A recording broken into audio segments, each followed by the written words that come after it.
I get it, you're scrolling through endless fitness gear, trying not to drop cash on something that ends up gathering dust. You've probably seen those horse riding machines and wondered if they're a clever way to get a full body workout, or just a gimmick that looks fun in the showroom but falls flat at home. That hesitation is real, especially when you're balancing a budget, limited space, and the desire for a routine that actually moves the needle on weight loss or core strength.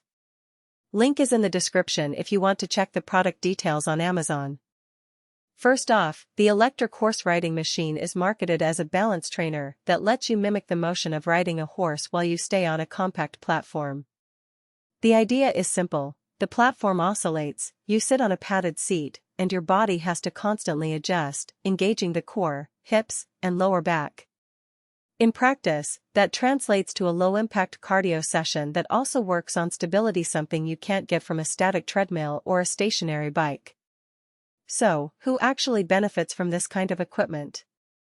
If you're someone who lives in an apartment and can't fit a full treadmill, but you still want a cardio option that isn't just marching in place, this could fit. It's especially appealing for people who enjoy riding horses in real life but don't have easy access to a stable. Think urban riders, rehab patients who need gentle movement, or seniors looking for a safe way to stay active without pounding joints. The machine's LCD display gives you a readout of time, speed, and estimated calories, which helps you track progress without needing a separate smartwatch. For a beginner, that immediate feedback can be motivating, turning a novelty into a habit. On the flip side, if you're a serious runner, cyclist, or someone who thrives on high-intensity interval training, you'll probably find the riding machine's resistance range limited. The motion is repetitive, and while it does engage the core, it won't replace the cardiovascular demand of a 30-minute run. The platform's vibration and swing are adjustable, but the step increments are modest, so you might hit a ceiling quickly if you're chasing big performance gains. In short, it's a supplemental tool rather than a primary cardio engine. Now, let's talk about the day-to-day experience. Setting it up is straightforward. You place the unit on a flat surface, plug it in, and the LCD screen lights up. The seat is fairly cushioned, which makes the first few minutes feel comfortable, but after a while the backrest can feel a bit rigid if you lean back too far. That's actually part of the design. The machine wants you to sit upright and engage your core, not slouch. When you power it on, the platform starts a gentle rocking motion that you can increase. The sound level is noticeable. You'll hear a low hum and a slight thump as the platform reaches higher speeds.